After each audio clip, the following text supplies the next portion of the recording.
Hey guys, tonight we drift toward the coast where ancient cedar meets the restless sea. You stand on the edge of Phoenicia, present-day Lebanon, in the hush before sunrise. The air is thick with salt resin and the faint sweetness of fig trees clinging to the cliffs. Out there, invisible in the dark, the Mediterranean breathes slowly against the harbor walls like a creature half awake. A few lanterns tremble on the waves. Someone sneezes from a fishing boat, proof that history never really sleeps. You probably won't survive this early morning chill without a blanket, but that's okay. You're just visiting the 4th millennium BCE. So, before you get comfortable, take a moment to like the video and subscribe, but only if you genuinely enjoy what I do here. And while you're at it, drop a comment telling me where you're watching from and what time it is there right now. Now, dim the lights, maybe turn on a fan for that soft background hum. And let's ease into tonight's journey together. The horizon blushes faintly as Tyre stirs awake. You trudge along uneven stones, slick with dew, past stacks of cedar beams longer than a whale. The workers left them last night, too tired to lift another log. Each beam smells like sunlight, caught in wood sharp, clean, immortal. A donkey brays somewhere inland, impatient for breakfast. Behind you, the hills of Lebanon are still dark silhouettes, veined with those famous forests the kings of old called God's own lumberyard. Historians still argue whether Tyre was settled first on the mainland or the island offshore, an argument that probably started over a jug of wine and never ended. Either way, the city's heartbeat was always the harbor. Even now, in the dim pre-dawn, you can feel the pulse, the splash of oars, the soft argument between a fisherman and his apprentice about whether the sea gods prefer fresh bread or goat's milk offerings. Spoiler, no one ever asks the gods directly. A cat slinks by with the swagger of someone who owns several temples. It pauses at your feet, flicks its tail, and disappears into the mist. You follow the sound of hammering faint, rhythmic patient. The shipwrights are already up. Their hammers tap cedar planks like heartbeats. You imagine one of them cursing softly when he hits his thumb. You'd think after 40 years of carving ships, he'd stop doing that. But apparently even the ancients had Mondays. You pass under a wooden crane that creaks ominously above your head. The Phoenicians were among the first to perfect such tools, primitive pulleys that could lift entire hulls. Mainstream historians credit them with refining shipbuilding across the Mediterranean, spreading technology as casually as gossip. There's something poetic about that trade as the first form of internet. Nearby, a boy is sweeping sawdust into neat little dunes. He looks at you, squints, and says something you can't understand, a language lost 3,000 years ago. Still, you catch the tone, you're not from around here. You nod, smile, and keep walking. Maybe you are from here, just centuries too late. Overhead gulls begin their morning chaos. They dive for scraps, squawk fight, and somehow always win against humans. The air brightens slowly, turning silver on the waves. A single ship rocks gently in the shallows, its sail furled hull painted with protective eyes. You can almost hear the timber creak, with old stories voyages to Egypt, to Cyprus, to mysterious lands beyond the Pillars of Hercules.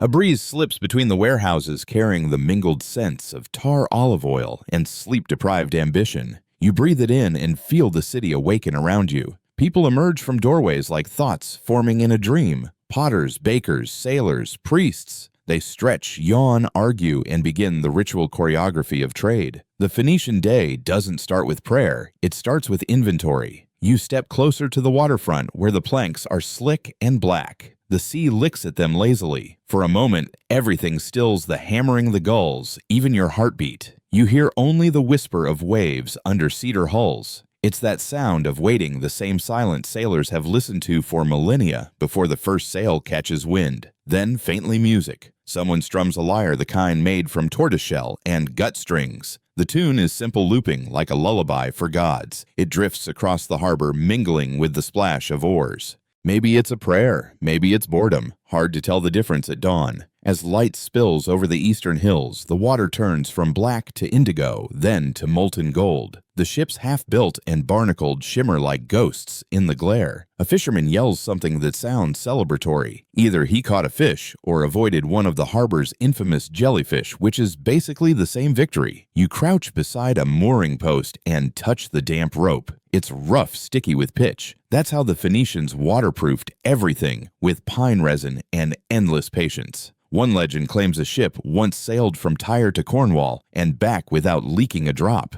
Another claims the resin was mixed with sacred herbs to ward off sea demons. Historians still argue whether that last part was chemistry or clever marketing. A gust of wind brushes your face cool and salt wet. Somewhere a temple bell tolls 3 slow notes. The day has officially begun. You watch as a line of merchants appear, their sandals slapping the stones, their chatter rising like birdsong. The harbor, once asleep, now thrums with purpose, and yet beneath the bustle there's something timeless, that quiet heartbeat of water against wood, of men chasing horizon after horizon. You realize this harbor isn't just a place, it's a loop in time, always waking, always waiting. The cedar beams beside you glow honey brown in the new light, and for a second you swear you can see your reflection stretch centuries deep.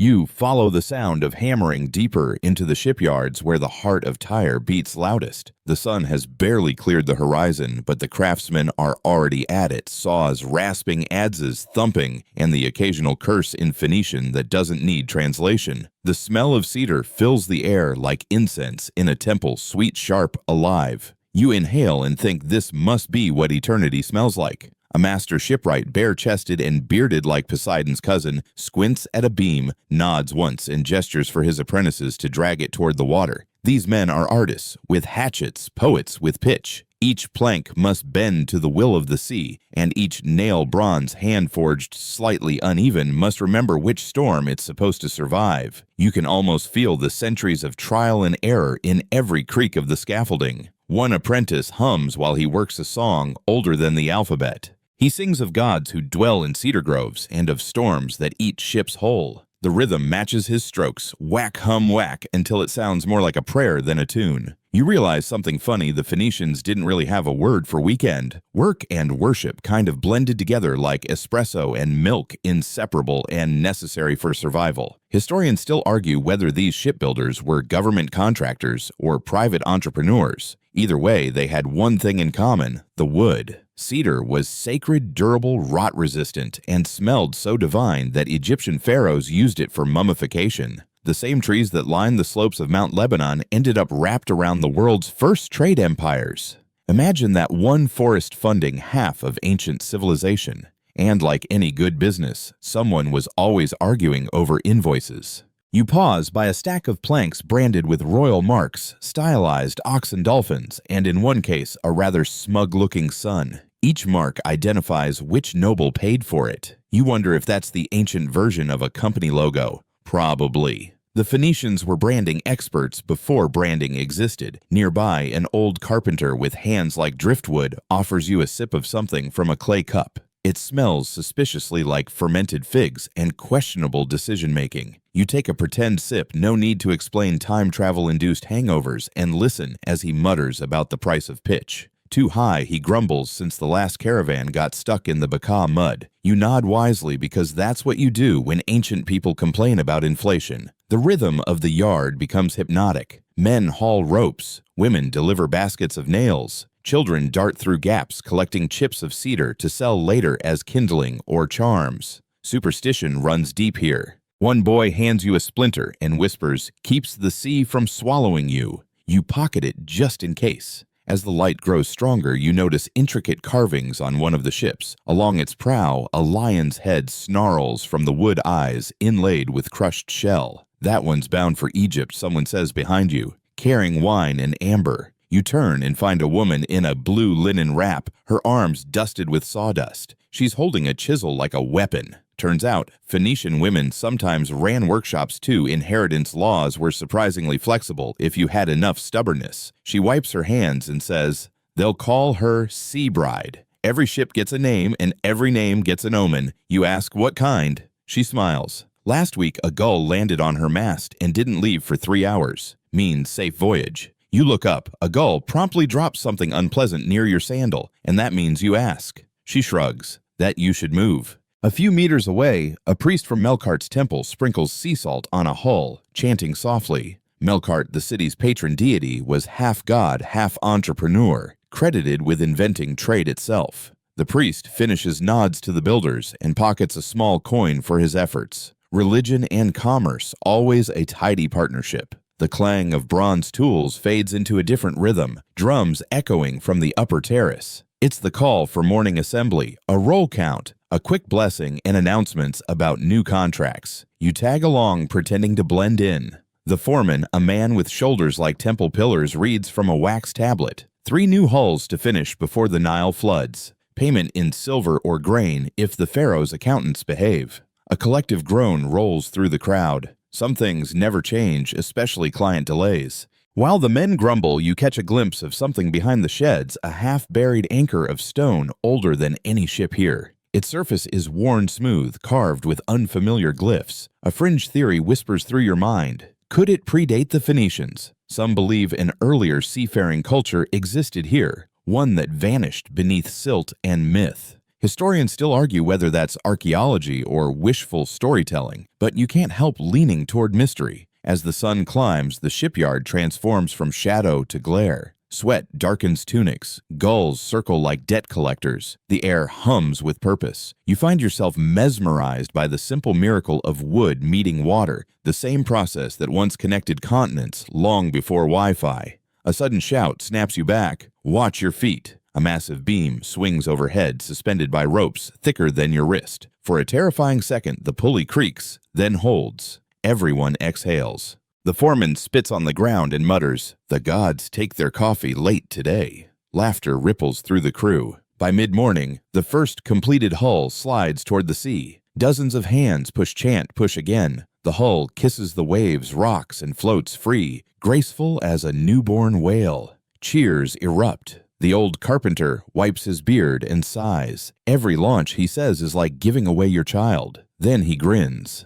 Except the child brings you silver later. You step closer, watching the ship bob, gently tethered by a single rope. Its reflection shimmers cedar and sunlight, eternity and salt. For a heartbeat, you imagine climbing aboard, sailing past the horizon, letting the wind decide your next century. But the hammering calls again, steady and certain. The work never ends here. The shipbuilders of Tyre carve not just vessels, but time itself, each beam a sentence, each sail a promise. The sea waits patient, as always. And you, still standing among them, can almost hear the echo of their dreams rising with the tide. By the time you wander back toward the waterfront, the shipbuilders have given way to merchants, a different breed entirely. Less sawdust, more sandals. You can tell them apart by their tunics, which are somehow both practical and smug. The docks now hum with the music of trade, the creak of carts, the slap of sandals, the clatter of amphorae being loaded with the delicacy of newborns. You pause to watch 2 men balance a crate between them, shouting good-natured insults in 3 languages.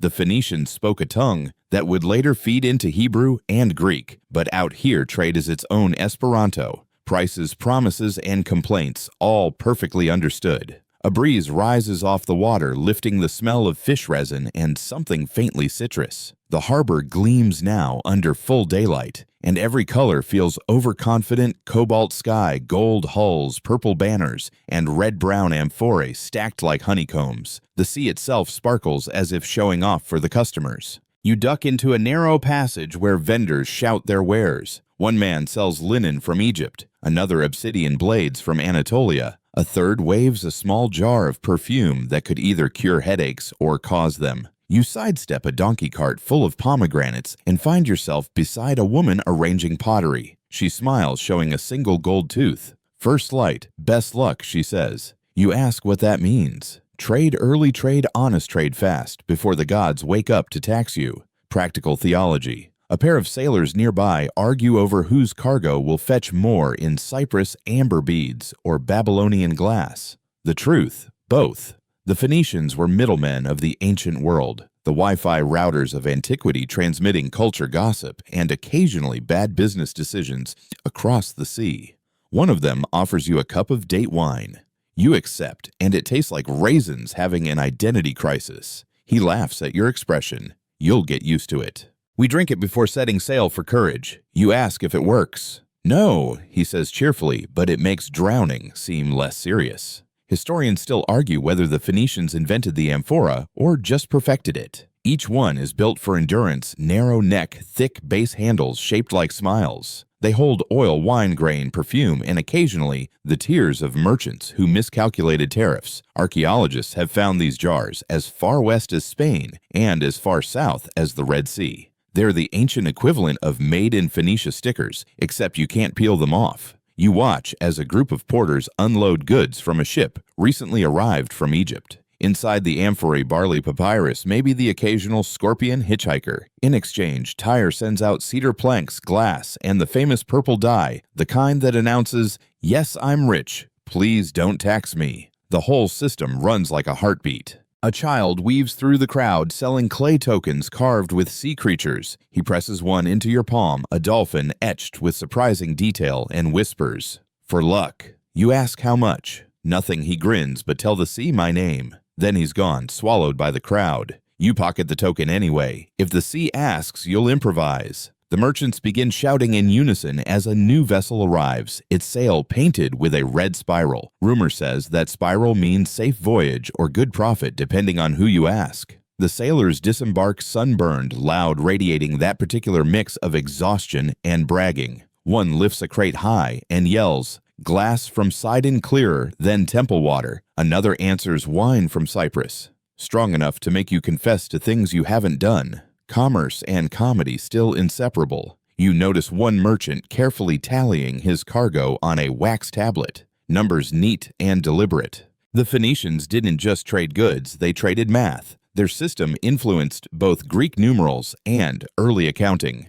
Every coin, every tally mark, another thread in the web that would eventually bind empires. You can almost hear the ancient equivalent of an abacus clicking in his mind. Nearby, two older traders sit cross-legged sharing gossip that sounds like state secrets. "The Assyrians want more timber," one mutters. "But they're short on silver." The other smirks. "Then they'll pay with promises." The sea takes better currency. They laugh, sip their date wine, and shrug, men who've seen too many kingdoms rise and fall to take politics seriously anymore. Between the stalls, a faint melody drifts from a lyre player. He sings of sailors who mistook the moon for a god's eye, and of merchants who sold perfume so potent it supposedly bewitched a prince. Probably just good branding, you think, and smile. As you move along the pier, the conversations start to blur. Prices, weights, forecasts, rumors of new harbors. Every deal feels eternal, yet every face is temporary. This is how Tyre lives in motion, in transaction, in that sacred pause between bargain and handshake. Then a voice breaks through. "You there, you want to see something rare."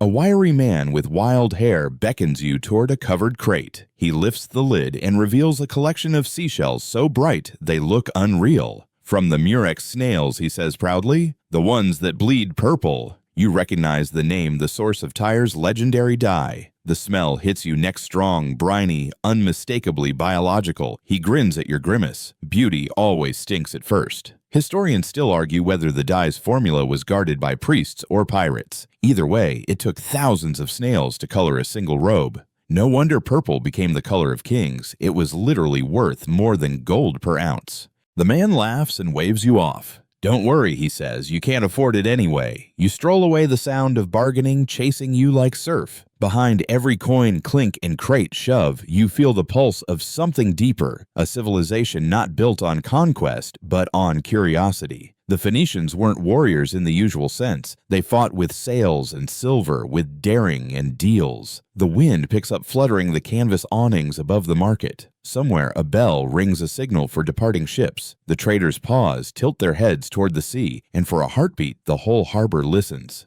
You realize that sound, that hum of wind rope and anticipation, is what ties every merchant, every sailor, every age together. The breeze cools your face as you turn back toward the open docks. The next phase of the day begins, ships leaving, others arriving, trade never sleeping. You think of how many millions of footsteps have crossed these same stones. The same hunger, the same hope, the same rhythm. History, it turns out, never really closes shop.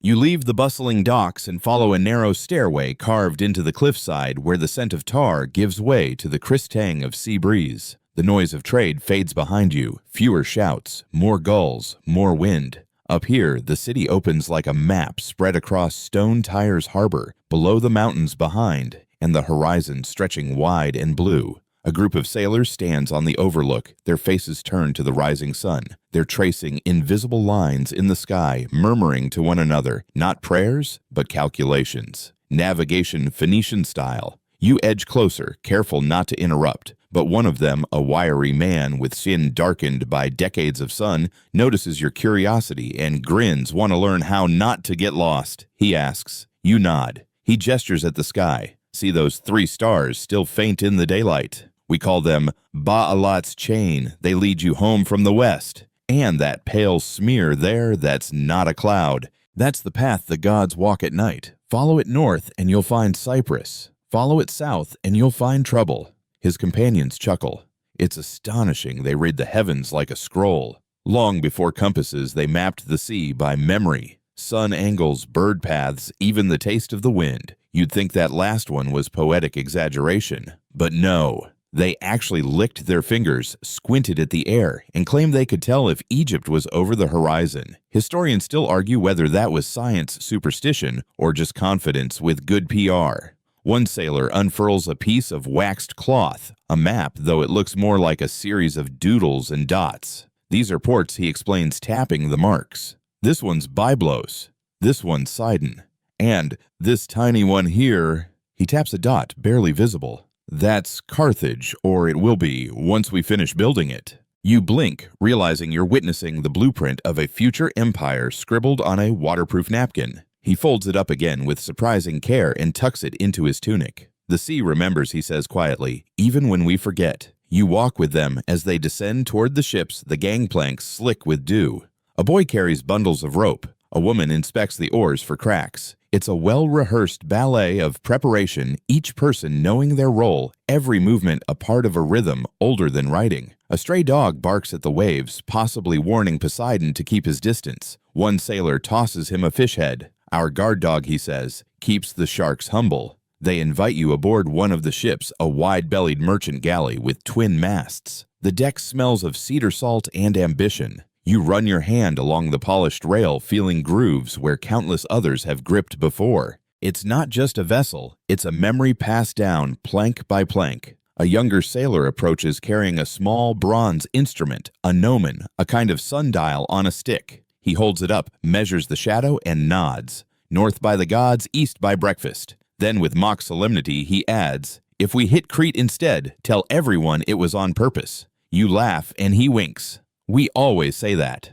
Mainstream historians confirm that Phoenician navigation was among the most advanced of its time. They likely used Polaris, the North Star, long before Greek mariners formalized the concept. The sailors here joke that Polaris was the eye of Tanit, a goddess who never blinked. You suspect that believing in an all-seeing star made long voyages feel a bit less lonely. One of the older sailors, his beard tangled like seaweed, begins to tell a story. Once, he says, a crew from Sidon tried to follow the moon instead of the stars. They ended up in a swamp full of biting flies and angry crocodiles. We still call that place Captain's Regret. He chuckles. Moral of the story, never trust the moon. She's beautiful, but she lies. You feel the ship sway beneath your feet as the tide lifts it gently, like a reminder that this world is always in motion. The sailors move with practiced ease, adjusting ropes and chanting a low rhythm that could be mistaken for prayer. You can't tell where labor ends and music begins.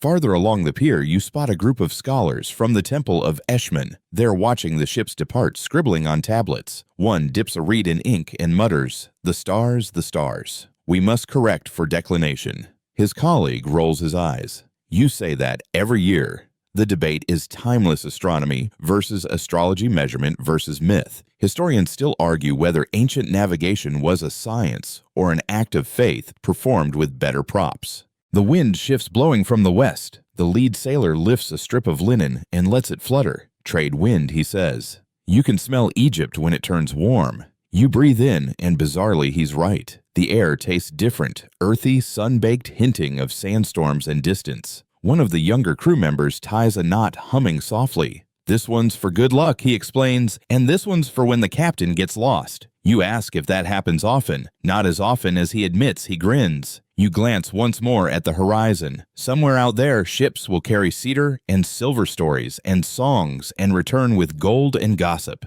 Every voyage adds another line to the invisible map stretching across the world. The Phoenicians didn't conquer by sword, they conquered by knowing how to get home. A bell rings, signaling departure. The sailors grip the oars. You feel the vibration as the ship begins to move, slicing the morning water cleanly in two. The breeze fills the sail, and for a moment the entire harbor seems to inhale. The man beside you nods toward the open sea. Remember, he says softly, the wind is just another road. You only get lost if you stop trusting it. The ship glides forward smooth and sure toward a horizon that has called to humankind since the first spark of curiosity. You lean on the rail, the cedar warm beneath your hands, and let the rhythm of the waves blur thought into silence. The waves lap softly against the hull as you sail with the cedar convoy, a slow, solemn procession of ships bound for Jerusalem. The morning has brightened into gold, and the water glitters as though sprinkled with powdered sunlight. Every ship in the flotilla carries the same precious cargo, Lebanon cedar lashed together in rafts bound for the great building projects of distant kings. The wind smells faintly of resin and salt, the air vibrating with the low murmur of sailors at work. You stand near the bow, the breeze pushing your hair back, and for a moment, it feels as though the sea itself breathes with you. The lead ship hoists a blue pennant, bearing the sigil of Tyre, a dolphin curling around a sun, and the convoy moves as one oars dipping in perfect rhythm. A sailor beside you grins. "The timber floats better when we sing," he says, and breaks into a chant, part work song, part superstition. The melody carries over the waves, joined by other voices, until the sea hums with it. You can't understand all the words, but the rhythm is hypnotic. Pull for the king, pull for the temple, pull for the gods who never pay their bills. You laugh quietly at that last line. Some jokes clearly transcend time. The cedar logs bob alongside the ship, bound together with thick ropes and oil-soaked vines. Each one is longer than a man, straighter than an arrow, and worth more than its weight in bronze. They're the bones of empires destined to hold up palaces, ships, and shrines. You remember the old saying, "When the forest falls, cities rise." Here you can almost hear both the falling and the rising in the same breath. A boy scampers along the deck, checking the bindings. His hands move confidently, even though he can't be older than 12. My father says cedar never forgets the mountain he tells you. That's why it creaks at night. It's dreaming of snow. You smile, imagining beams whispering to each other about their cold homeland while the city sleeps. The convoy cuts south along the coast, passing Byblos, its temples gleaming on the cliffs. From a distance, you spot more rafts being prepared, hundreds of logs waiting their turn. Byblos has been shipping cedar since before Egypt had pyramids. The port is so ancient that even the Phoenicians treat it like a grandparent. Historians still argue whether Byblos or Tyre first mastered the timber trade. Both sides cite inscriptions both conveniently missing key lines. Archaeology, like business, thrives on competition. A sudden gust fills the sails and the ship tilts slightly. The captain, a woman with a voice that could silence storms, barks an order, "Ease the starboard rope." The crew responds instantly. The ropes tighten, the ship steadies, and she exhales. "The wind likes to test us," she mutters, then looks at you. Don't trust calm seas, they gossip before they strike. Her name, you learn, is Sapphira, daughter of a shipwright veteran of half a dozen voyages to Egypt. She points toward the horizon where faint shapes rise and vanish in the glare. "That's Dor," she says. "Good port, bad wine." You ask if she's been there. Once, she says, and never again. The tavern music was so bad even the fish stopped biting. You chuckle, grateful for the easy humor that keeps fear at bay on long journeys. As noon burns overhead, you retreat under the awning, where the air feels thicker sweet with the scent of resin. One of the crew offers you a slice of dried fig in a clay cup of water. You sit beside the bundled cedar, feeling its smooth surface radiate the sun's warmth. For a moment, the hum of the ship merges with the rhythm of your pulse, a soft, living percussion. Then you notice carvings along one of the beams, faint but deliberate small symbols of fishbird stars. You run your fingers across them, wondering who marked them. "The cutters," Sapphira explains, joining you. "They carve blessings before we send the wood away. Some for safety, some for fair payment." She smirks. "Mostly the latter." The convoy sails on. Dolphins arc through the waves, playful escorts for the cedar's journey. Someone says it's good luck that the sea favors those who move with joy. Another sailor mutters that dolphins are spies for Poseidon. "Same thing really," you reply, and the man laughs so hard he nearly drops his rope. As the sun dips westward, the coastline glows red and bronze. You can see the outline of Carmel's ridge, and beyond that, the haze of Jerusalem's hills. The sailors begin to whisper about the project waiting inland, a temple so grand that even the pharaohs would look up in envy. "King Solomon's place," someone says reverently. "They say gold flows in its walls." Historians confirm that Phoenician timber, especially from Tyre, was indeed used in Solomon's temple. It's recorded in the Bible, etched in fragments, echoed in trade contracts older than most alphabets. Yet scholars still argue over how the payments worked. Some say silver, others grain and olive oil. One theory even claims Solomon bartered a few northern cities in return. Politics, ancient, and carpentry always connected by nails.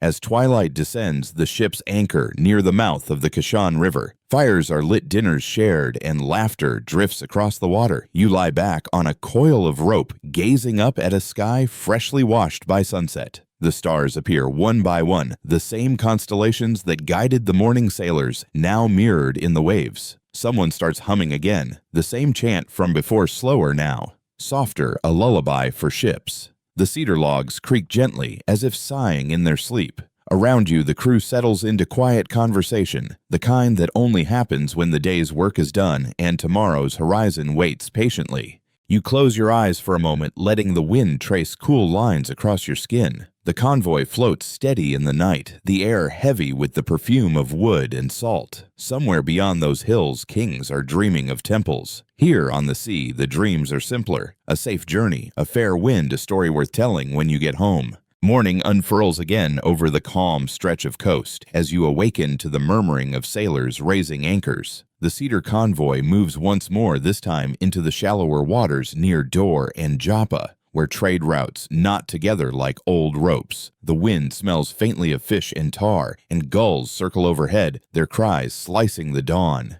You stretch bones, crackling like old rigging, and watch as the first rays of sunlight ignite the cedar bundles, turning them the color of burnished gold. The port of Joppa rises slowly ahead, stone jetties extending like arms into the sea, warehouses clustered behind them, and on the hill a small temple painted white against the sky. The harbor is already alive with motion men hauling nets, camels grumbling on the shore, and a group of merchants waving flags to signal arrivals. You can almost hear the market before you see it, that mixture of bargaining laughter and the occasional creative insult. Joppa has been here since the stories of Jonah. They say the place where the reluctant prophet bought passage before the storm turned him into seafood legend. Historians still argue whether Jonah's ship actually sailed from this port or a nearby inlet, but either way, it makes for great marketing. There's even a carved whale above one of the taverns, mouth open, wide enough to swallow 2 customers. You note that its menu promises fish that won't eat you back. As the convoy unloads, longshoremen gather around the cedar rafts with reverence. The foreman, wearing a linen tunic darkened with sweat, nods approvingly. From Tyre, he asks. You nod, and he whistles. That's royal stuff. Solomon's men will pay well for this.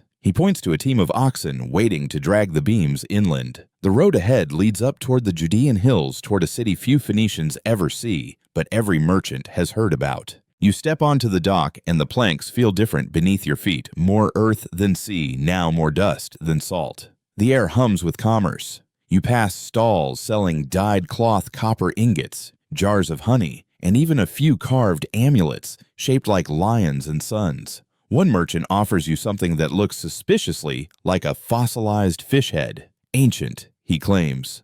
Proof of the Great Flood. You raise an eyebrow. Proof of your imagination, you counter. He laughs, dropping the price. Instantly, first rule of ancient markets sarcasm is currency. A group of scribes huddle nearby, documenting each cedar bundle. Their reed pens scratch on parchment as they note weights, destinations, and payments. You glimpse one papyrus roll stamped with the seal of Hiram, king of Tyre. That alone could buy half the harbor. Beside it, another bears the mark of Solomon. So yes, this is the real deal, the supply line of legends. The temple's bones are being tallied before your eyes. As the oxen begin their slow march inland, you decide to walk part of the road with them. The cedar's scent lingers in the hot air, mingling with dust and myrrh. The path winds through olive groves and vineyards dotted with the occasional stone house. A shepherd passes by, leading a flock that bleats as though arguing about directions. You wonder if he knows his hills will soon host a temple famous across centuries. Halfway up, you meet a mason named Eshben resting beside a pile of limestone blocks. His hands are chalk white, his eyes bright with pride. They say, the cedar from your ships will roof the inner hall. He tells you, tapping the stone beside him. Stone for strength, cedar for spirit.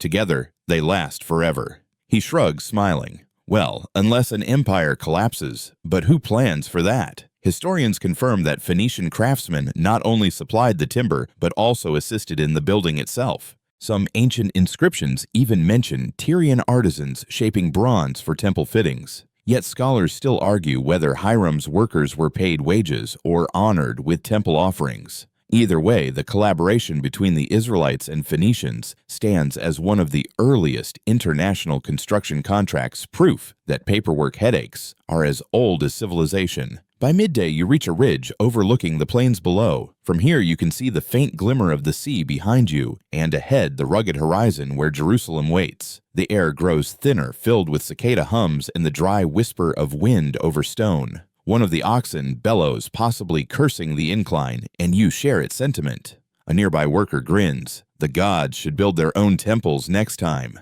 You pause beneath a fig tree for shade. The fruit above you hangs heavy and sweet, the first hint of harvest. A boy offers you a handful. You accept biting into one as warm juice runs down your chin. Payment for cedar dust, he says solemnly, then runs off laughing. You chuckle too. Laughter seems to echo easily in this sunlit emptiness. Near evening, the road crests, and you see a construction camp spread across the hillside, tents, scaffolds, and fires glowing against the stone. Hammers, ring saws rasp, and men call out in half a dozen languages. The scent of cut wood mixes with limestone and sweat. You've arrived at the edge of something monumental, the early stages of the first temple itself. You walk through the site slowly, trying not to disturb the rhythm of work. One builder wipes his brow, nodding to you. "Cedar arrived?" he asks. You confirm it, and his whole face lights up. "Good, we've been waiting. Stone alone is silent. Wood sings when we build." You glance around. Indeed, the first beams are already being fitted across the foundation trenches, their golden hue gleaming in the torchlight. The future temple hums like a beehive at dusk. A foreman gestures to a strange contraption nearby, a massive wooden winch with ropes thicker than your arm. "Tyrian design," he explains proudly. "Lift twice the weight, half the curses." You smile. "That's marketing genius." He grins back. "Or divine inspiration." Historians will argue about it later. As night spreads, the builders light torches around the perimeter. The beams cast long shadows across the stones, forming the faint outline of walls yet to exist. The scent of cedar deepens in the cooling air, warm and rich, as though the forest itself is watching. Somewhere beyond, a jackal howls. Someone mutters a prayer. You stand still, breathing in the moment, the mingling of labor and faith, of sweat and dream. The stars above seem brighter here, undimmed by sea mist. You think about the trees that once stood tall in the mountains, now reborn as the framework for something sacred. It's hard not to feel both awe and melancholy, a kind of quiet gratitude for everything transformed in service of something greater. The workers begin to settle for the night, eating flatbread and lentils by the fire. Someone strums a lyre, soft and wistful. You lie back on a stack of cedar beams, gazing up at the constellation Orion. The air is cooler now, scented with smoke and wood. A builder nearby murmurs, half asleep, "Tomorrow we raise the lintel." You smile, eyes closing slowly. Somewhere beyond the hills, the sea breathes and waits, and the mountains of Lebanon sleep a little lighter, missing their trees. By the time the next dawn brushes over the hills, the worksite already hums like a living thing. The clang of metal, the scrape of rope, the rhythmic thud of hammers, all rising together in a kind of ancient symphony. You blink sleep from your eyes, the cedar beams still beneath you, warm from yesterday's sun. Around you, hundreds of craftsmen begin another day, their movements confident, rehearsed like an orchestra without a conductor. The foreman from last night shouts orders over the din. Hoist the cedar, keep it steady. Ropes creak, pulleys groan, and a massive beam rises slowly into the air, guided by a dozen calloused hands. You can almost feel the strain in your own shoulders as the weight shifts. The scent of fresh-cut wood fills the air, sweet resinous alive. You wander closer, watching as the beam slots perfectly into place atop two limestone columns. The crew cheers softly, a quick exhale of shared relief. The temple's skeleton is forming line by line, shadow by shadow, and you, just a spectator from another age, can't help feeling part of it. A stonemason with a silver streak in his beard turns toward you. "Every beam must face north," he says proudly. "That way, when the wind blows through, it hums like a flute." You raise an eyebrow. "Temple acoustics." He grins. "Sacred sound design. The gods deserve good acoustics." You chuckle, thinking how even in 950 BCE, humans already knew the value of ambiance. Nearby bronze workers tend a small furnace. Sparks leap upward as molten metal glows like liquid sunrise. They're shaping fasteners, hinges, and decorative caps intricate as jewelry strong as faith. You notice that one of them hums the same sea chant from the voyage, a tune that somehow found its way from ship decks to holy ground. Continuity in melody, in motion, in meaning. A young apprentice face streaked with soot proudly shows you a finished hinge shaped like a lion's paw. King Solomon asked for strength and beauty. He says, so we gave both. You nod appreciatively, and he adds in a whisper, also my master says it keeps demons out. That part's not in the contract. The foreman passes again, counting the installed beams. He pauses beside one that's slightly off-center and scowls. It leans, he mutters. Fix it before the prophet notices. You ask which prophet, and he smirks. Whichever one visits next. As the sun climbs higher, the temple site becomes a shimmering expanse of light and dust. You find shade beside a half-finished wall, where a group of scribes are recording progress on tablets. One of them glances up, squinting. We've already written more about this project than any man can read, he says dryly, and still no one pays the scribes on time. You laugh, apparently bureaucratic woes are eternal. Among the workers, a few Phoenician artisans stand out, their accents distinct. Their tunics dyed in Tyrian purple, a color so rare that even its stains are worth silver. They converse in a mix of Hebrew and their own tongue, pointing at blueprints scratched into clay. One gestures dramatically toward the roofline and exclaims, "Cedar breathes, but stone remembers." His colleague nods gravely as though that settles every engineering debate forever. Historians still argue whether Solomon's temple truly used imported cedar in all its main halls or only in select chambers. Some texts suggest the inner sanctuary, the Holy of Holies, was paneled with pure cedar and then overlaid with gold. Others claim that the outer structures shared in the same luxury. Either way, the cedar becomes legend, its scent described in ancient hymns like incense that never fades. At midday, the heat turns relentless. Workers retreat to shaded tents, gulping water from clay jars and chewing dried dates. You join them, grateful for a moment of stillness. Someone jokes that the real miracle isn't divine fire, it's surviving construction season. Another mutters, at least the pharaohs built with slaves, we build with cousins and complaints. Everyone laughs, the kind of laughter that keeps exhaustion from winning. After the break, you wander toward the artisans shaping decorative panels. They're carving patterns of palm trees, pomegranates, and cherubim, each stroke precise, deliberate, sacred. One sculptor pauses to blow away dust and says softly, "Every fruit we carve is a prayer for peace, but peace, like pomegranates, splits easily." You file that away, a truth that doesn't expire. Further on, bronze pillars are being cast in enormous clay molds. The air trembles from the heat. You catch sight of molten metal pouring like sunlight, made liquid, forming the twin columns later called Jashin and Boaz.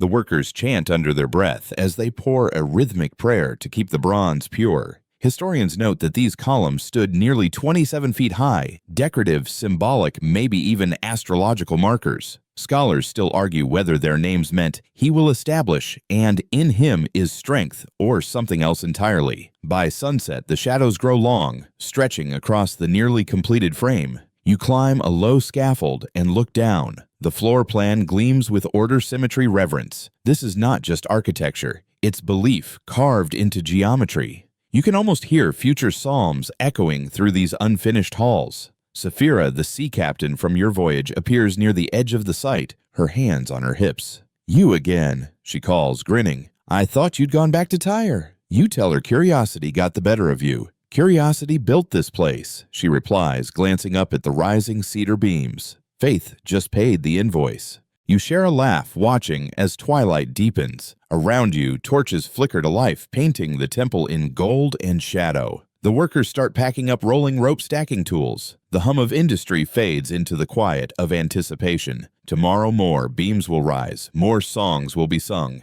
As darkness settles fully, you lie once more on the cedar planks, their scent strong comforting. You trace a knot in the wood and imagine it as an eye, one that has seen mountain storms and now holiness. The night air cools, and you hear the faint echo of waves far below on the coast. The cedar remembers the sea, and somehow so do you. Above, the stars blaze silently scattered like forgotten nails across a cosmic roof. The temple half-born beneath them seems to hum a low vibration, a promise in progress. You close your eyes listening, and the hum becomes breath-steady and ancient. The next morning arrives in a wash of orange light and dust. The air feels heavier now, thick with the rhythm of progress. The temple rises like a living organism, beams interlocking stones, whispering, each surface warmed by the same sun that glitters off your hair. You can sense it. The structure is no longer just a project. It's becoming a memory in real time. You wander through the partially completed halls, each space filled with a faint hum of echoes.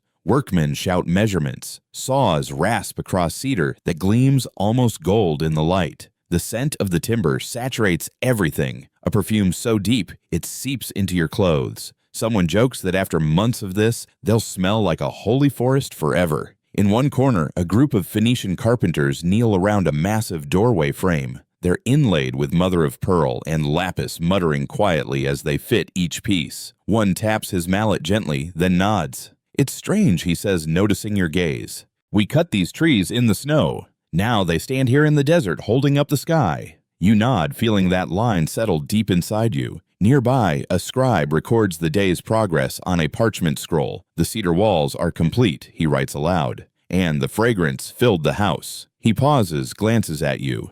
"That part will make it into scripture," he adds with a wink. You grin, a casual prophecy in work clothes. As you move further inside, you come to the central chamber, a vast cube framed in darkness and light. It's quiet here. Workers speak in whispers, as though afraid their voices might wake something sleeping. The walls are covered in cedar panels, polished until they shine like mirrors. Each plank carries the faint ghost of its rings, 1,000 years of wind and snow, now sealed within sacred geometry. A craftsman balances on a scaffold, brushing gold leaf over the wood. The sheets shimmer as they catch the light, transforming the cedar's warmth into a glow that feels alive. "Gold is sunlight, trapped forever," he says softly, his brush gliding. "We're just helping it remember." You watch entranced as the room seems to breathe, every reflection a heartbeat. Historians believe that this gilded chamber, the Holy of Holies, was the most sacred place in Solomon's temple. Only the high priest could enter, and only once a year. Some scholars still argue whether the Ark of the Covenant ever truly rested here or if it was a later myth, woven into political memory. Others suggest it was hidden long before Babylon's conquest, its location lost perhaps even under your very feet.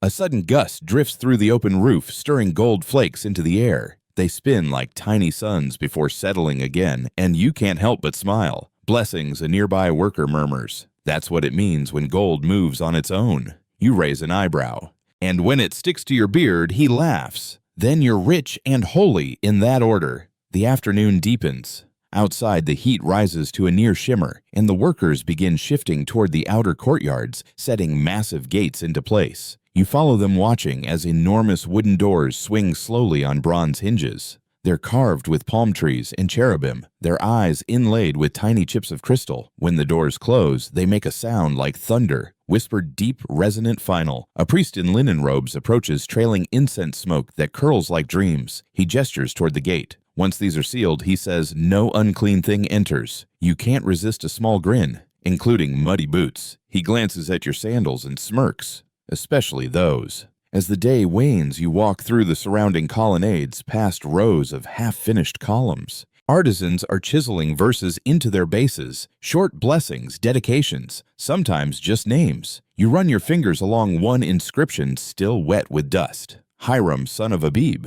You recognize the name, the Phoenician master craftsman sent by the king of Tyre. Historians record that he oversaw the bronze work, shaping the pillars, basins, and decorative vessels. Some fringe theories even claim his designs held secret mathematical ratios, hidden harmonies of sacred sound. Historians still argue whether that's divine geometry or just really good engineering. Toward sunset, a messenger rides in from the coast, cloak, dusty face, flushed. He brings word that new cedar rafts have reached Joppa, escorted by Tyrian sailors who swear dolphins guided them the whole way. They sang to the ships, he says, eyes wide. The workers laugh, though no one fully denies it. In this age, myth and memory share the same cup. That evening, a feast breaks out across the camp. Bread, lentils, and wine flow freely. Someone beats a drum, another plucks a lyre. Sapphira, your old sea captain friend, has returned with her crew and raises a cup to the builders. To the trees that forgot how to drown, she shouts, and the crowd roars in approval. You lift your own cup smiling. And to the captains who didn't, laughter rings across the site, bouncing between walls that already hold echoes of prayer. The moon rises over the temple, pale and watchful. For a brief, suspended moment, you sense that every hand here, mason, sailor, priest, is part of one long breath, drawn by faith, and exhaled as stone and song. Later, as you wander back toward your resting spot, the air cools, carrying traces of cedar smoke and bread. The stars emerge, slowly reflected in the half-finished bronze basin like another sky waiting to be born. The temple glows faintly under moonlight, not yet complete, but undeniably alive. You sit on a carved step, running your palm over the smooth wood. The grain feels warm, as if remembering the forest and the voyage. You whisper to it, half joking, "You've come a long way from the snow." The beam creaks softly in reply. You grin. "Yeah, I'll take that as agreement." A breeze slides through the courtyard, cool and deliberate, brushing your hair. The torches flicker, the scent of cedar deepens. The temple breathes around you, not as a building yet, but as a promise still stretching its limbs beneath the stars. The dawn rises pale and slow, its light spilling like milk over the half-finished courtyards of the temple. You wake to the muted rhythm of hammers again. But today there's a different energy, a kind of hush threaded through the noise. It's dedication day.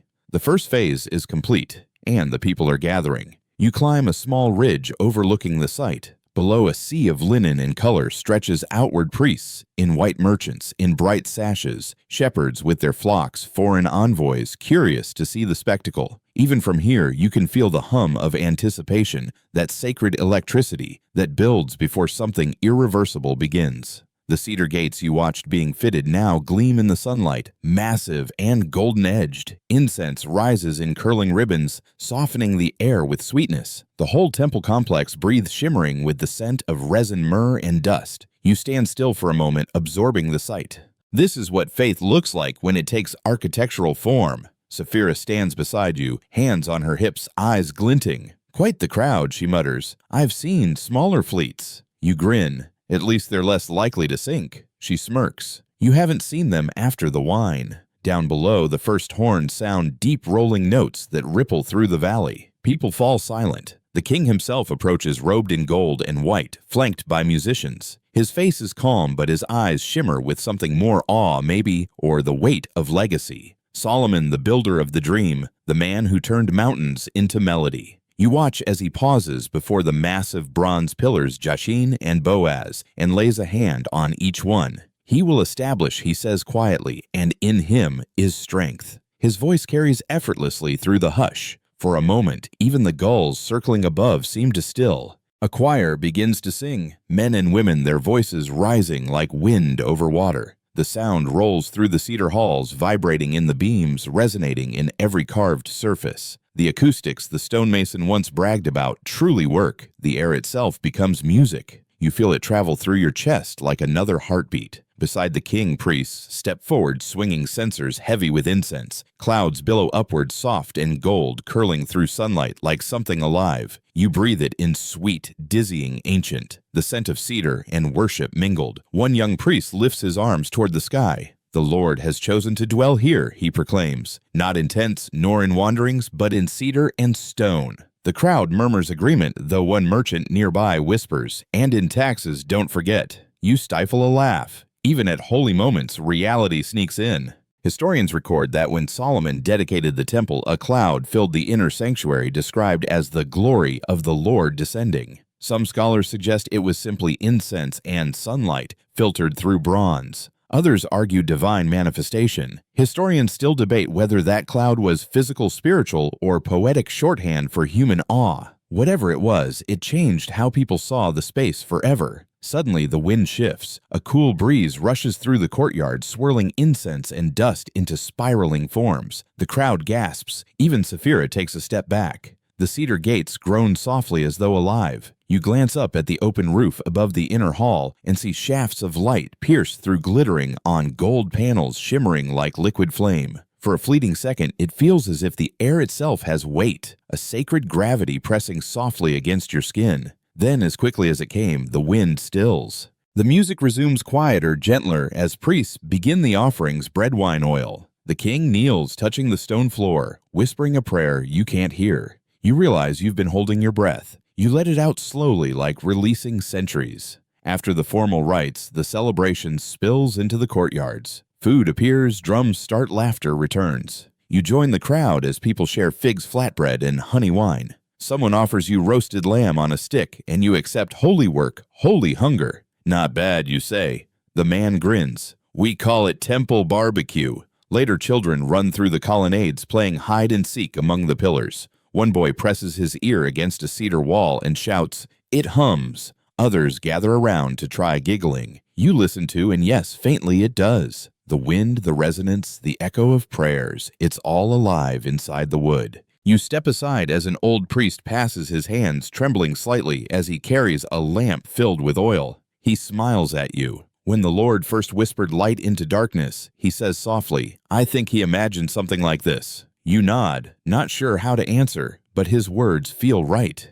Evening falls slowly. Torches are lit again, just as in the nights of building. But tonight, their glow is softer, steadier, reflected in polished bronze and gold. The temple seems to exhale a living organism now breathing peace. Sapphira leans beside you on the wall, sipping from a cup. "So, this is what we carried all that wood for," she says, her voice low. "Worth the blisters." You glance at the temple glowing in the twilight. "Yeah," you say quietly. "I think the forest would approve." She laughs softly. "Maybe, but don't tell the mountains, they might start invoicing." The two of you watch as the stars come out, mirrored in the great bronze basin filled with still water. The reflection of the sky shivers faintly with every breeze, like heaven itself leaning close. Around you, the people begin to drift homeward, their voices dimming into the night. You remain a while longer, feeling the air cool, the cedar scent deepen, the weight of centuries settle gently into the stones. The temple hums softly behind you, a lullaby made of faithwood and time. Night spreads across the hills like an ancient shawl stitched with stars. You linger on the ridge long after the crowds have gone, watching the temple's torches flicker in the distance, little veins of light pulsing against the dark. The great bronze basin mirrors the moon, and the cider beams glint faintly, as if the building itself were awake dreaming. Sapphira has already gone down to the lower camp, but you remain. Something keeps you here, perhaps curiosity, or perhaps reverence, disguised as restlessness. From up here, Jerusalem lies hushed, its rooftops like sleeping stones. Yet the temple dominates it all, not with threat, but with stillness, like a mountain that decided to grow in the middle of men. You turn to leave when you hear a faint sound behind you, footsteps. It's the old priest again, the one who carried the oil lamp earlier. He's alone now, moving slowly, his robe brushing the dust. When he sees you, he nods. "Couldn't sleep either?" he asks. You shake your head. Hard to after seeing that. He smiles knowingly. When the world breathes with the same rhythm as your heart, it's difficult to rest. He settles onto a nearby stone, sets down his lamp, and gestures for you to sit beside him. You do. The lamp casts a warm halo between you, illuminating the lines on his face, the map of a lifetime in service to mystery. For a while, neither of you speak. The only sounds are the distant chirp of insects and the soft creak of cedar beams cooling in the night air. Finally, he says, "Do you know what the first temple was?" You frown, slightly unsure. "You mean before this?" He nods. "Before stone, before cedar, before Solomon's gold or David's dreams." The first temple was silence. He watches your reaction, then continues. "When our ancestors wandered the desert, they had no walls, no altar of bronze, no roof to cover the stars. They worshipped in the quiet where wind and sand were their only choir. In that silence, they learned what it meant to listen. This," he gestures toward the gleaming structure below, "is only an echo of that listening." His words settle over you like dust, slow and gentle. You look again at the temple, trying to see it not as a monument, but as an ear, a vast golden ear tilted toward heaven, a listening structure built from the longing of generations. He continues softly, "You see, young one, people think we build temples for God, but perhaps it's the other way around. Perhaps he lets us build them so we remember how to look upward." You glance toward the stars, shimmering like scattered oil drops on velvet, and when the stones crumble, you ask quietly, Then we listen again, he says, because God doesn't vanish when the walls fall. He waits in the silence that follows. The night deepens. Somewhere below, a single harp begins to play faint meandering like a lullaby carried by the wind. The priest closes his eyes, murmuring something that sounds half like a prayer, half like gratitude. You remember the tales you've heard, how centuries from now invaders will tear down this very temple, how scholars will argue over its dimensions, how pilgrims will weep at its ruins. But tonight, it stands whole, unbroken, humming, like a heart newly begun. You realize history often remembers destruction, but rarely the peace that came before it. You thought you are here, bearing witness to that peace. The priest rises slowly, brushing off his robe. Come, he says, walk with me. You follow him down the path, stones crunching softly beneath your sandals. As you approach the temple gates, he pauses and points toward the great bronze doors. Even these, he says, will one day forget their shine, but the prayers spoken beneath them, those stay. They weave themselves into the earth. You both enter the outer courtyard, now nearly empty. A few guards doze near the walls. A priest tends the last of the lamps. The air smells of smoke and cooled metal. You can hear the faint crackle of the wicks burning low. The priest moves to one of the altars, kneels briefly, then turns to you. Do you know what the cedar remembers? He asks. You shake your head. It remembers the wind that shaped it, he says. Every knot, every grain, a story of storm survived. When Solomon chose cedar, it wasn't for beauty alone. It was because cedar doesn't forget. He runs his hand along a beam. This wood once stood proud in the mountains of Lebanon, reaching for heaven. Now it serves another purpose, still reaching but inward this time. You trace your fingers over the polished grain, cool and smooth beneath your hand. For a moment, you think you can feel it pulse faintly like the heartbeat of the world. The priest smiles. Go rest now, he says. Tomorrow the city will begin again. Markets, disputes, children shouting. But remember what you saw tonight. The stillness between the sounds, that's where he lives. You nod, speechless. As you walk away, you glance back one last time. The priest's lamp flickers against the golden walls, his shadow stretching long and thin across the floor, a living bridge between man and mystery. When you finally reach your camp, Sapphira is already asleep beside the dying fire, her tools neatly packed. You sit for a moment staring at the stars and whisper the words the priest said. The first temple was silence. You listen, and in that moment you think you can hear it too. The silence breathing. The moon hangs high, bathing the temple and the hills in silver. You close your eyes. The cedar whispers. The stones dream, and somewhere beyond time the silence answers. The next morning, the city hums with a new kind of rhythm, slower, almost cautious, as if Jerusalem itself needs time to adjust to the glory that rose yesterday. You wake before sunrise, the sky still soft with the last hues of night, and watch the streets stir to life. Somewhere below, the first merchants are setting out their goods, baskets of figs, bolts of linen, small bronze weights gleaming like captured suns. You and Sapphira walk together down to the lower quarter. She carries her ledger, you, your curiosity. Let's see where all that gold actually ends up, she says, half joking. But you can tell her mind's already mapping prices, trade routes, and currencies. The temple may be new, but the economy around it that's been alive for generations. You pass a row of stalls selling Phoenician goods, tiny perfume bottles, carved ivory combs, a few glass trinkets that shimmer blue-green in the morning light. One merchant waves you over. Cedar oil, he says proudly, offering a small clay vial, for the skin or the soul, depending on what you believe. You can't tell if he's serious or just clever. You buy one anyway. It smells faintly of both forest and fire. Sapphira is already haggling with another trader, her voice light but firm. She's arguing the value of a silver shekel versus a Tyrian drachma, tossing in phrases like market fluctuation and temple premium. You watch her work, and it's an art form in itself, no less sacred than the music from last night. Commerce, after all, is another kind of faith, believing that what you give will return to you transformed. Across the square, a man in fine linen is lecturing a group of apprentices about weights and measures. Every shekel must balance, he declares, holding up a small scale. If you cheat in the measure, you cheat your own God. You nod slightly, not because you agree, but because it sounds like something the old priest might have said. Truth, like trade, always depends on balance. As you wander through the market, you notice coins from everywhere. Babylonian staters, Egyptian dabans,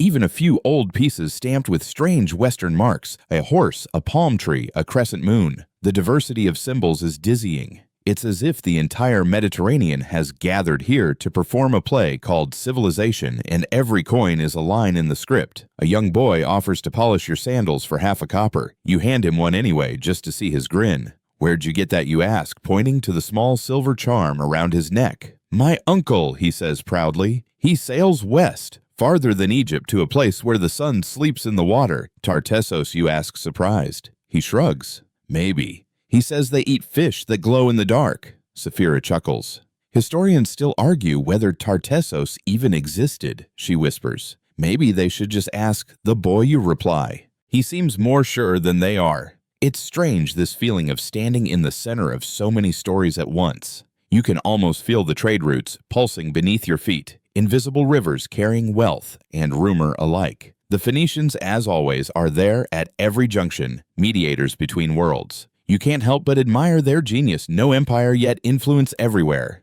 No army yet, their coins outlast kings. By midday, the sun burns high. The market smells of sweat, spice, and bronze dust. A group of Greek sailors sings near a tavern, their accents thick, their laughter louder than their trade. Nearby, a scholar in worn robes argues with a money changer about exchange rates that sound suspiciously philosophical. Sapphira nudges you. You realize, she says, we're standing inside the bloodstream of history. You smile, and every coin's a heartbeat. She pockets a few of the rarer pieces samples for her notes, she insists. "Do you ever wonder what archaeologists will think when they dig these up one day?" she asks. "Probably that we had no taste in jewelry," you say, "or that we understood value better than meaning," she counters. You laugh, but it stings a little. Maybe she's right. In the shade of a fig tree, you find an old man sitting with a small board drawing lines in dust. "Map maker," he says when you ask, or what's left of one. He shows you a crude map, dots for cities, lines for trade routes, a few C's squiggled like spilled ink.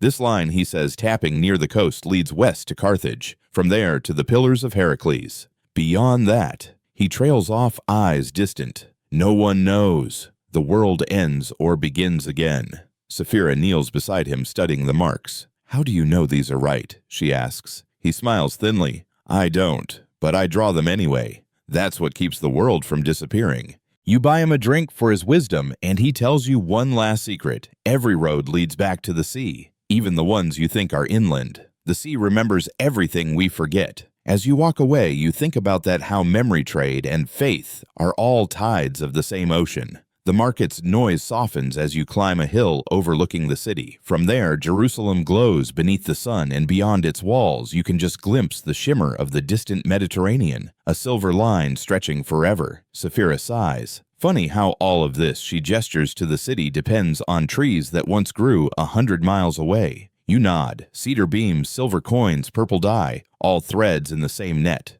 She turns to you smiling. "Then let's see how deep the water goes." The wind rises, bringing with it a faint tang of salt. You realize, though, the sea is far away. Its breath still finds you here, coiling through valleys, whispering reminders of cedar forests and the harbors that birthed them. Somewhere a ship sets sail, and its oars echo faintly like a pulse you can almost feel. You close your eyes, listening to the rhythm. The market fades. The sounds blur. Only the heartbeat of trade remains old as time, steady as tide. You reach Sidon by the following moon, and the first thing that greets you isn't sight, it's scent. The harbor breathes salt resin and wet rope. Waves slap lazily against the stone quay, each one sounding like a tired craftsman sighing at the end of a long day. Seabirds circle overhead, loud, opinionated, and completely unbothered by human philosophy. Sidon feels older than the wind itself, as if the sea decided to build a city just to have somewhere to rest. You and Sapphira make your way down the pier, stepping over coils of rope and half-mended nets. "Smells like profit," she murmurs, wrinkling her nose. You laugh. "Or like something that used to be profit." The two of you pause at a group of divers pulling themselves up from the water, their hair slick with salt and seaweed. They're grinning, shouting in a dialect that sounds like laughter with consonants. One of them, broad-shouldered and sunburned, notices your curiosity. "You looking for relics or riches?" he calls out, voice half mock, half invitation. "Whichever floats," you reply. He chuckles, hauling up a heavy clay amphora water streaming from its mouth like tears. "Then you've come to the right bay." He sets the jar gently on the dock. Its surface is encrusted with barnacles and coral as if it's been sleeping for centuries. You crouch to look closer. Faint Phoenician marks run along its shoulder letters like ripples of sound. He wipes it clean with a strip of linen. Found a dozen of these below the shelf, he says. Wine jars mostly. Some still smell of cedar and myrrh. Sapphira leans in, intrigued. From the Solomon trade route, he shrugs. Maybe older. The sea doesn't label her shelves. You take the amphora, tilting it toward the light. The rim bears a faint blue tint Phoenician glass dust fused by time. You ever open one, you ask. He grins. Once. Nearly fainted. The air inside smelled like a dead god trying to remember perfume. Sapphira laughs, but the diver's expression softens. It's strange, though. You lift something from the deep, and it's like holding someone's breath that waited 1,000 years to exhale. You look out over the harbor, imagining those amphorae sleeping in the silt, 1,000 lungs beneath the sea, waiting. You can almost hear them whisper. Historians still argue whether the Phoenician fleets ever reached beyond the Mediterranean to Britain for tin, or farther still, to the mists of unknown lands. But here in Sidon, the evidence rests beneath your feet, murmuring in tides and broken pottery. The diver's apprentice joins him, carrying a smaller jar that clinks faintly. Hear that he says, shaking it. Shells inside. He cracks it open carefully, and out spills not shells, but tiny beads of glass, green as moss. They glitter in the sunlight, rolling like small promises across the dock. Sapphira gathers one, holding it to her eye. These, she says softly, are older than some of our gods. The diver nods. And cheaper, too. You spend the afternoon walking the shoreline. The waves uncover fragments of amphorae glass shards, smooth as tears, and bits of bronze fittings. Sidon's beach is an open archive. The sea writes its memory here, one tide at a time. In the distance, a small shrine stands half submerged. Its columns rise from the surf, blackened and slick like ribs of some ancient leviathan. You wade closer. Fish dart between the stones. A faint inscription winds around one of the pillars, too worn to read fully, but you recognize the word Melkart, the god once called the Tyrian Hercules. Looks like he's still keeping watch, Sapphira says quietly. Even gods drown, you murmur. She shakes her head. Maybe. Or maybe they just learned to breathe water. The tide laps at your ankles. You imagine the centuries layered beneath coins fallen from careless hands, anchors rusted to ghosts, amphorae leaking stories instead of wine. The sea doesn't erase it, preserves just differently. A fisherman calls you back to shore. He's old with a face carved by salt and sun. Be careful out there, he warns. The sea's generous, but she charges interest. You ask what he means, but he only smiles. Every time she gives you something, she takes a little silence in return. That night, you stay in a small inn overlooking the harbor. The walls smell faintly of damp stone and olive oil. Outside, waves murmur against the quay, soft, steady, eternal. Sapphira sits by the window sketching the submerged shrine. You ever think she says about what people will say when they find our ruins someday? You smile sleepily. They'll probably argue about whether we believed in anything at all. She laughs, and historians will still argue about it. You lie down, the sound of the harbor like a heartbeat beneath your pillow. The air tastes of salt and memory. Somewhere out there, the divers sleep too, their dreams filled with amphorae drifting in slow circles, glass beads glowing in the dark, and gods who refuse to drown quietly. Before you drift off, you whisper to yourself, every tide remembers. And just before sleep takes you, you think, maybe that's enough. Morning light spills through the shutters like melted gold. Sidon wakes with a yawn. Fishermen shouting, gulls squabbling, and the rhythmic thunk of hammers from the glass workshops. You follow the sound down a narrow lane where the air grows warmer, richer. The scent of burning sand, cedar ash, and mineral flux hits your nose long before you see the furnaces. Inside, it's a cathedral of heat. Rows of ovens roar like caged suns, their orange mouths licking the air. Workers move with slow grace, each motion practiced to the edge of ritual. One gathers molten glass at the end of a metal rod, spinning it gently until it becomes a glowing sphere. Another blows through a pipe, cheeks puffing, coaxing the bubble into a vase. The shape wobbles, stretches, and hardens, a fragile miracle born of fire. Sapphira watches in silence, eyes wide. They make it look effortless, she murmurs. You nod, like they're breathing worlds into being. One of the artisans, a wiry man with burned, scarred arms, notices you. You from Tyre, he asks. Passing through, you answer. Then you're lucky. We've just perfected a new mix, clearer than water, stronger than wine. Come. He leads you to a workbench where shards of unfinished glass lie scattered. Some are so transparent they vanish against the wood. Others shimmer faintly blue like captured sky. "You know what we call this," he says proudly. "Frozen light." Sapphira runs her fingers along a piece. "And to think," she says, "some of this will end up as trade trinkets." He laughs. "Everything sacred becomes a souvenir eventually." He tells you that the recipe for true clarity, the secret of Phoenician glass, is guarded closer than any temple prayer. Historians still argue whether it came from Egypt or from here, he adds, feeding sand into the crucible. But I say, the gods themselves spilled it when shaping the stars. You watch the molten sand swirl, remembering the amphory from the sea floor. The contrast feels poetic, the ocean's buried past versus this fiery present, both shaping glass in their own ways. One with pressure, one with flame. Outside, the streets hum with gossip. Sailors speak of storms near Cyprus, of Carthaginian ships pushing west, of new trade taxes from Jerusalem. But one rumor catches your ear, whispers of a place beyond the horizon where merchants trade not with coin,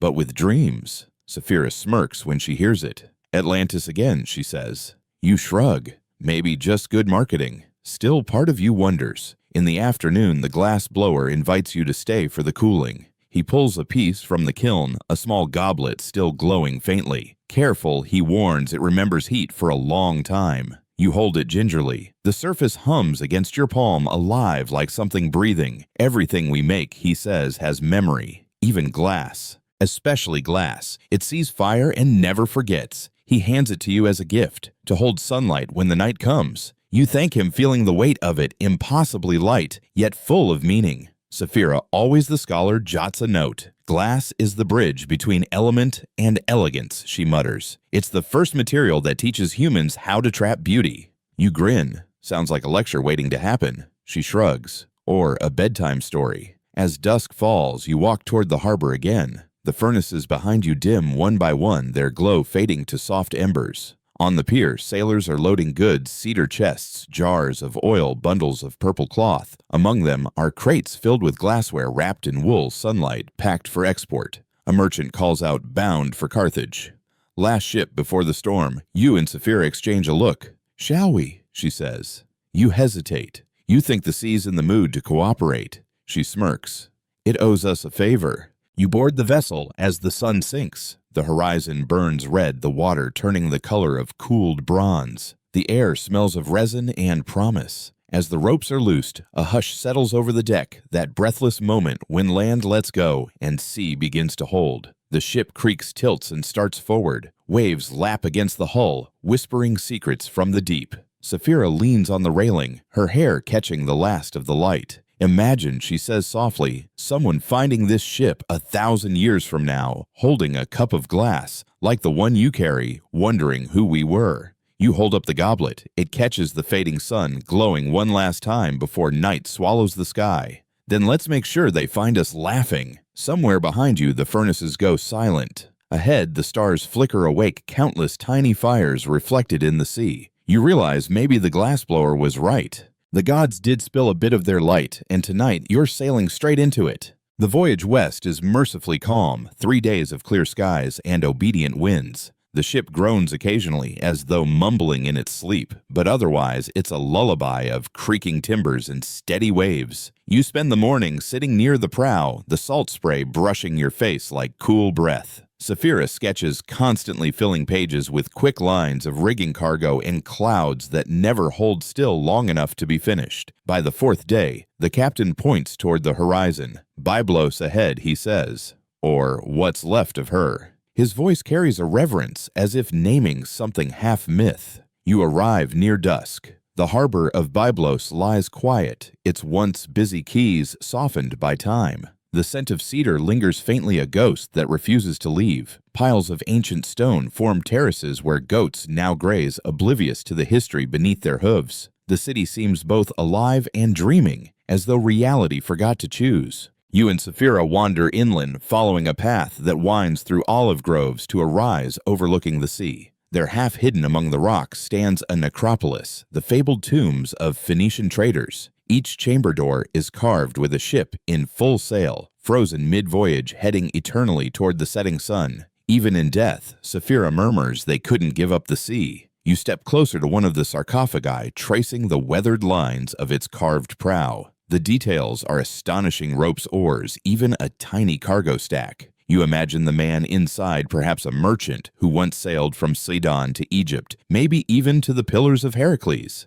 Now he sails nowhere, yet his stone ship keeps moving west slowly under layers of silence. Historians still argue whether these tombs belong to nobles, sailors, or priest merchants who served Melkart. But standing here, you realize it doesn't matter. Every Phoenician was all three at once: trader, believer, traveler. Their faith was in motion itself. Sapphira kneels beside another tomb, wiping away moss from a line of faded script. "Can you read that?" you ask. She squints. "Something about sailing into the great night? Or maybe the endless port? My Phoenician's a bit rusty." You smile. "It's still better than mine. I barely manage bread and thank you." She laughs softly, but her expression grows thoughtful. "Imagine writing your epitaph as a departure, not an end." A breeze stirs, carrying the scent of time and sea. Somewhere far below, waves slap gently against the cliffs, as if applauding the endurance of stone. You both fall silent, listening to the wind whistle through the tomb doors. It sounds uncannily like rigging in a storm.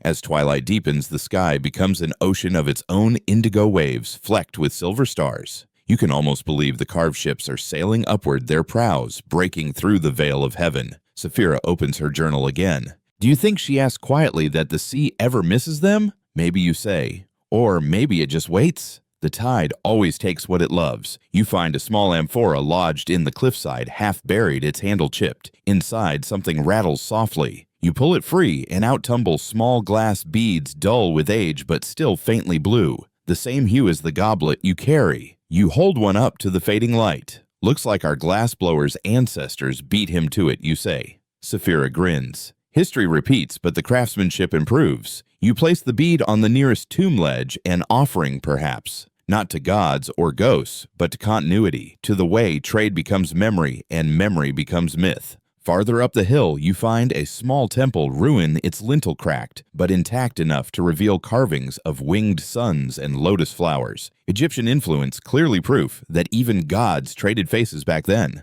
A half-buried inscription reads simply, "To the keeper of safe harbors." You sit for a while beneath it, feeling the last warmth of the stone seep into your palms. The stars thicken overhead. A lone torch flickers in the distance. Maybe a fisherman, maybe something older. Sapphira breaks the quiet. You ever notice, she says, how all these places, Tyre, Sidon, Byblos, they're like chapters in one long sentence. The sea keeps writing. You nod. And we're just commas, trying to slow it down. She laughs softly. "Speak for yourself. I'm a semicolon at least." You stay until the moon climbs high, turning the tomb silver. Somewhere a nightbird calls. The sea below glows faintly, plankton or magic, who can say? You feel the world exhale, ancient and unhurried. When you finally stand, the carved ships seem to shimmer. Not illusion, not quite. Just the night, reflecting itself. You bow your head slightly, a sailor's goodbye, then turn back toward the city lights far below. "Come on," Sapphira says gently. "Tomorrow we head home." You smile, though neither of you says what you both know, that home has shifted somewhere out there on the tide. As you walk downhill, the wind carries one last whisper from the necropolis, the hush of stone sails moving toward forever. Morning arrives not as a burst of light, but as a slow unveiling, the kind of dawn that takes its time as though reluctant to disturb the hush Byblos has earned. You and Sapphira walk toward the harbor while the fishermen prepare their boats. The smell of salt and wet rope mingles with wood smoke from breakfast fires. The shipmaster greets you with a nod. "Winds from the east," he says. "Good for leaving." You glance at the horizon, but the thought of departure feels strange, as though you've already left something important behind. Before boarding, you wander once more through the edge of the city. Children play among fallen columns. Old men sit in doorways polishing amulets of bone and glass. You pause at a small stall selling carved shells. The vendor, a woman with bright, sea-colored eyes, offers you one shaped like a spiral wave. "For the traveler," she says. It keeps the journey open. You accept it, feeling the smooth curl of the shell against your palm. Sapphira buys one too, then leans close and whispers, "Insurance policy, in case we decide not to go home after all." The voyage back is quiet. Days blur into each other, marked only by the creak of ropes, the rhythm of the waves, and the slow, deliberate journaling of your companion. You read her notes sometimes, half sketches, half thoughts. The sea keeps its own memory.